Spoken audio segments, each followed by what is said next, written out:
Good evening, I'm Jeff Koinange, and this is Jeff Koinange Live. And you know, if it's Wednesday, it's all about politics, politics, politics. In particular, the state of the nation. More importantly, a report card check every once a month. I like to bring on what I call the best political tag team on TV to talk about issues, politics, issues affecting our nation. And today, in our sister newspaper, it was telling.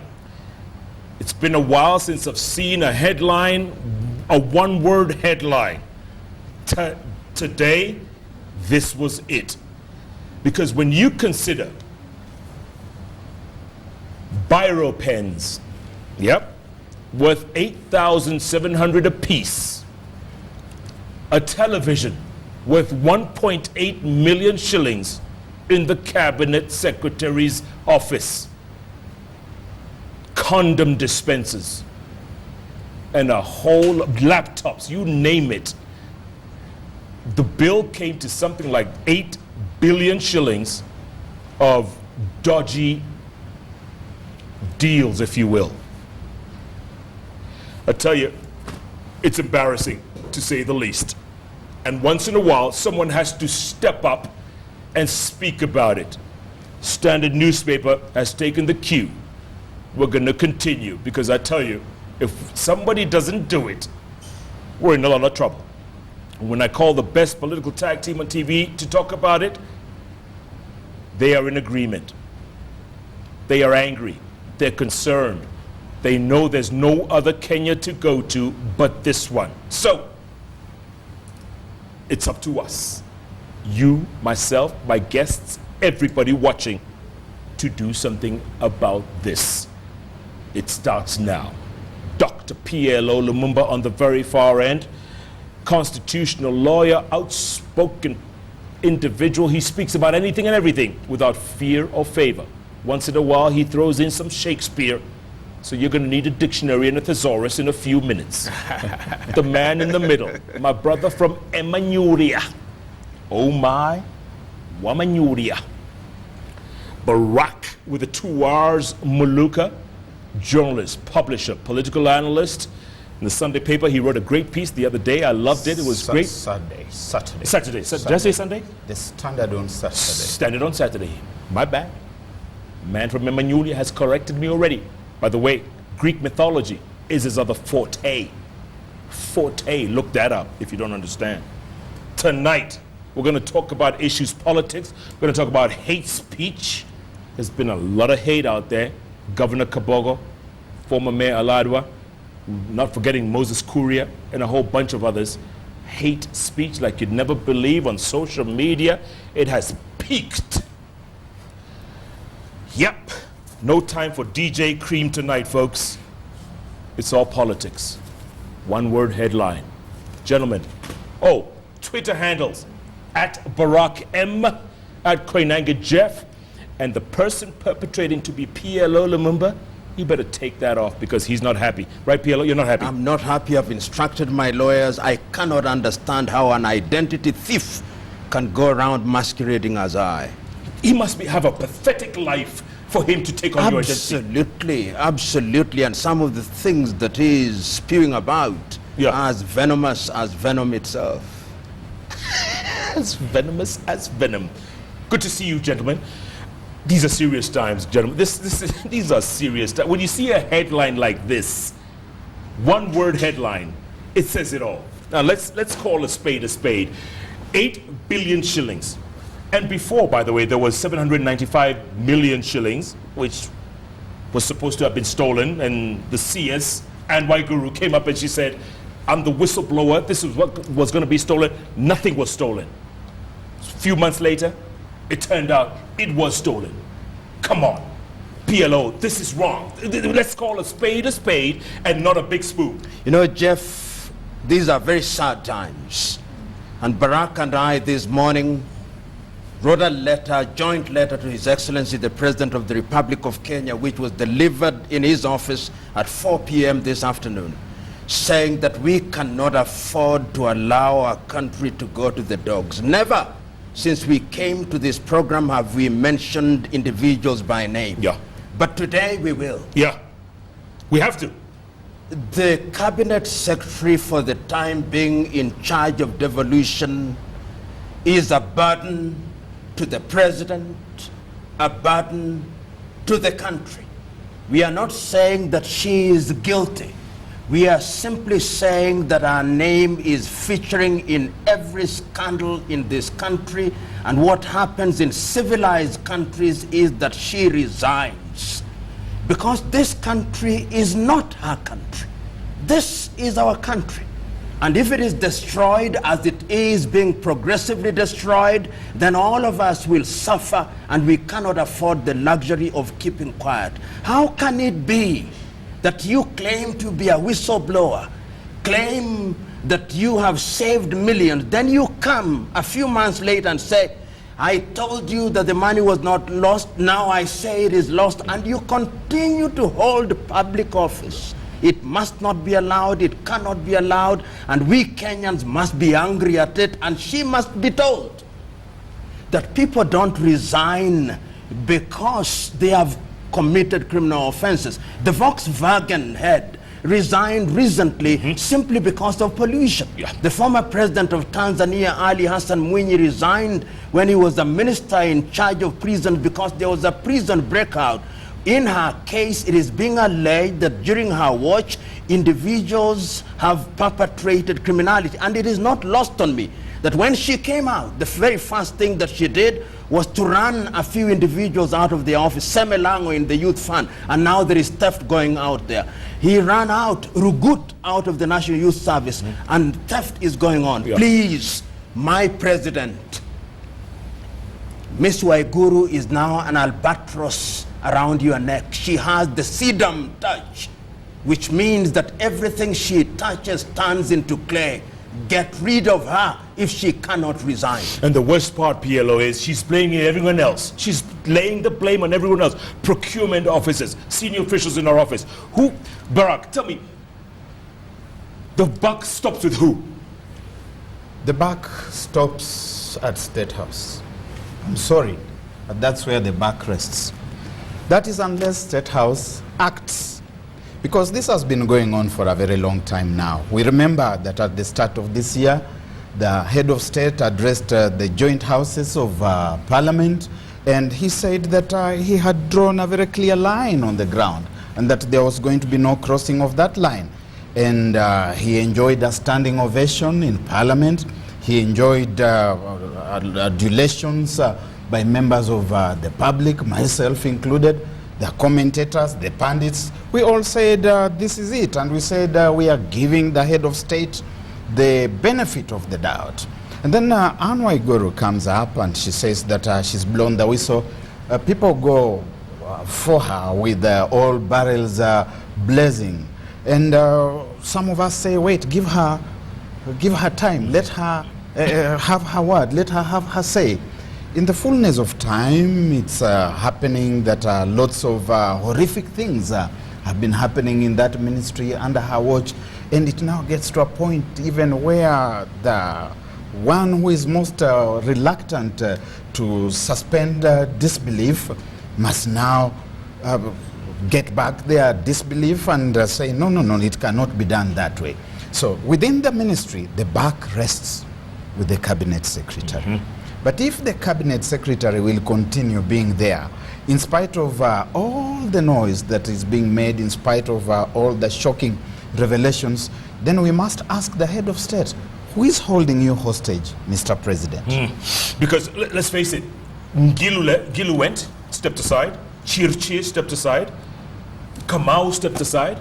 They've all been gone for like the last 9 months or so. I mean, why is this one a sacred cow? But hold that thought, gentlemen, because I have a copy of your letter, gentlemen, signed by you two, addressed to the president, saying, protect Kenya, Mr. President. And I'm going to read excerpts throughout this show, but let me just read a small paragraph here. It says, paragraph 1, 2, 3, 4, it says, if Kenya goes down, history will judge you most harshly, Mr. President. You will be remembered as the leader under whom Kenya went to the dogs. That is why the Standard on Sunday has reminded you of your oath of office on April 9, 2013. On that day, you held the Holy Bible aloft in the presence of Kenyans and foreign leaders of goodwill. You promised to serve Kenya in the following terms. And you go on ahead and say, I promise to serve the country. PLO, are you disappointed 2 years later? Are you disappointed with the state of the nation? Jeff, you remember every time I've appeared on this show, I've said I want to be charitable to President Kenyatta. I want to give him the benefit of doubt, but I can no longer say that in good conscience. This is a person who is our age mate, is our generation. I believed when he stood and when he was elected and when he speaks that he means well for this country. When he addressed Parliament on the question of corruption, I came out and said this is the first time in the history of independent Kenya when a president has done what he did. But today I can no longer say that. Today I can no longer say that I have confidence. Today I see our country going to the dogs. Today I see our economy going down. The Minister for Finance tells us that our economy is going down. The international community tells us our economy is going down. And my president says in church that there is nothing wrong with the economy. The frog has come out of the lake, tells us the crocodile is sick. We must believe the frog. I am disappointed with my president. Look, when you look at this, by the way, this expenditure that the PS presented in front of the House, it slipped in. Apparently, it wasn't supposed to be part of it. That's something that they had not taken full notice Correct. of. But Barrack, when you see pens costing 8,700 shillings, a pen, I mean, what is this? Does it have an airbag? I mean, the cabinet secretary has a piano in her office. What is she playing Mozart in her office? In other words, we have reached a point where we are saying that the regime is about nothing but plunder. In fact, we cannot call this theft, we cannot call it corruption anymore. This is good, old, simple, unbridled plunder that one keeps getting the impression that the people who are in government have gotten there with a solitary agenda, and that solitary agenda is to abuse and rape the national treasury. PLO, I just came back from Kinshasa. I was telling you guys yesterday, and this reminded me of exactly what used to happen there. Remember in the 70s? Absolutely. They even coined a phrase for what was happening in what was then Zaire. They called it kleptocracy. Indeed. And I believe, and I've said it in an interview that I gave a few weeks ago, last week, I said that what we have is no longer corruption. This is looting. This is Youth for Kanu 92 culture. Every day you open the newspapers, if it is not the MCA stealing, if it is not the governors involved, if we are not buying wheelbarrows for 109,000, it is the central government. And we can see these. Our shilling has gone down alongside the other major currencies. The country is bleeding. The poor man in Kibera, in Korogosho, is groaning. The middle class can no longer afford their mortgages. And this is the time when we Kenyans must forget this idea of being Kikuyus and Kambas and Luos, because we refuse to accept the truth, because we see things from an ethnic prism. This is the time that we must remember that if this country sinks, it will sink with all of us. We cannot afford this luxury. The people that we elected into office hold power in trust for us. And we must be angry, and our anger must be felt by them wherever they are. We are suffering as a nation. I don't agree with Raila Odinga on many issues, but on the one issue that I agree with Raila Odinga is that he has come out as the leader of the opposition and is now telling the president with facts and figures, respond to me. Remember that the president has said that there is corruption in his office. Remember that the leader of government business, Adan Duale, has said that the president should declare corruption a national disaster. Remember that the Chief Justice of the Republic, Willie Munyoki Mutunga, has come out and said that there is a problem. Remember that the Speaker of the National Assembly, Justin Muturi, has said that there is a problem in the legislature and some members of his staff are charged in court. Remember that we have a problem in the churches. Remember that the country is now under siege. We can no longer afford to be quiet. Yeah, absolutely. And Barrack, I mean, when you see this, and the president is a smart guy. He's a smart guy. He's educated, he's smart, and he knows what's going on. Why isn't he doing something? What's holding him back? He's got the powers, he's got the goodwill. Goodwill is wearing thin, but you know, he's got the goodwill. He has it. What's holding him back? That's why we have written this letter here to him, asking him to tell Kenyans what is holding him back. He is the one person, the only person who was given the instruments of power on the 9th day of April in the year 213 at Kasarani. Those instruments were not given to him jointly with anybody else. And he took an oath of office. And he said he was going to serve according to the laws of this land, according to the Constitution of Kenya, without fear, without favor. In other words, we have reached a point where he ought to have dissolved this government a long time ago, the whole government. But we keep on hearing things to the effect that there are such things as lucrative ministries. Lucrative ministries which we understand that the president is eyeing some of those ministries. We also understand that the deputy president is eyeing some of those ministries, and they are each saying, I'm the one who is going to appoint, nominate the appointees to this particular ministry. I'm the one who is going to nominate the cabinet secretaries, the principal secretary to this ministry. Where that ends up is that it's giving the picture of a government, to use the idiom that you've just used here a few moments ago, that is kleptocratic. And kleptocracy from ancient Greece again, it's about theft.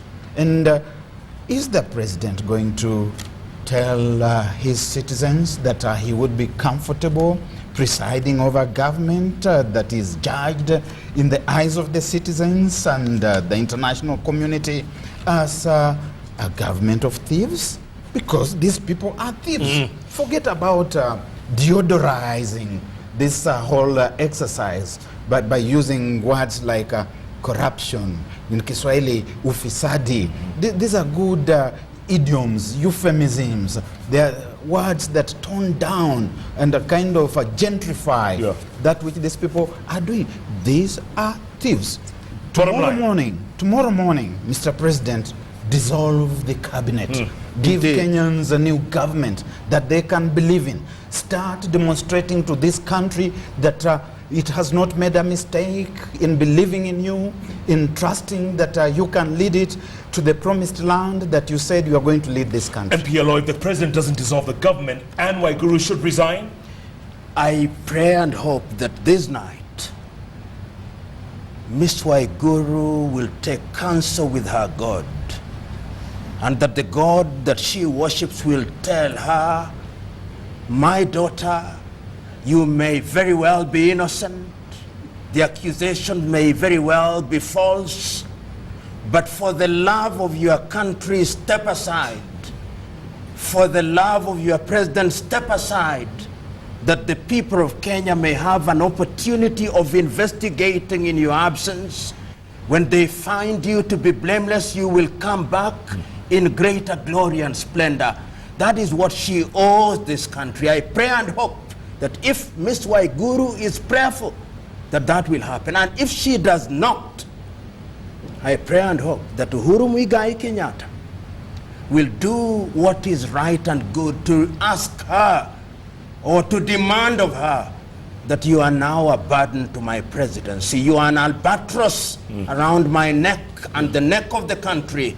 Step aside as your other colleagues have stepped aside. There you go. Gentlemen, I want to take a break, come back, because you know this issue, we have to keep talking about it. I keep saying we got to keep talking, because the minute we stop talking is the minute we start fighting. When you see a headline like this in the paper, this is glaring. A country. It's turpitude. It's what? Turpitude. How do you spell that? Okay. Turpitude. Indeed. I like that. Yeah. Gentlemen, it's a Greek tragedy almost. It's tragic. I mean, I'm going to read. It's worse. There's a part in this, I have to read it. Okay, hold on. I got to read this before the break, okay?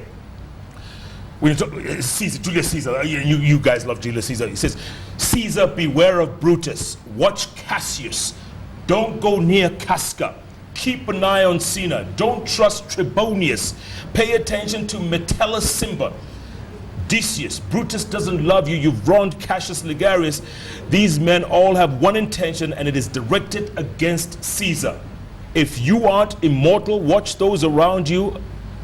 A sense of security opens the door to conspiracy. I pray that the mighty God defends you. Our friend Artemidorus? Artemidorus. And we are saying that we are the latter-day Artemidorus. We are telling the president that this is the time that he must be wary of those who call themselves his friends. They want to assassinate his legacy. Yeah. This is the time that he must ask, are there other Kenyans? And there is no shortage of good Kenyans who can serve this country. I want to say here and now that the president must heed what we are saying. We love this country. We want him to have a legacy. Let the president not worry about the second term. Let him do that which is good and right, and he will get the second term. Absolutely, gentlemen. In fact, after the break, I want to come back and talk about, does he want a second term? Maybe he's tired. Maybe he doesn't want a second term. Maybe he's just a one-term president. Can we discuss that when we come back? Yes, we do. Okay. Let's do that. At Barrack M, at Koinange Jeff, PLO, not yet. Absolutely. We're going to come back. Oh, by the way, the hashtag we're using tonight is report card. So keep tweeting under report card. I'm going to read your tweets when we come back. So much more, so much happening. We are at a crossroads. It is time to make either a left or a right. The time is now. Jeff Koinange Live takes a break. We'll be back in a moment.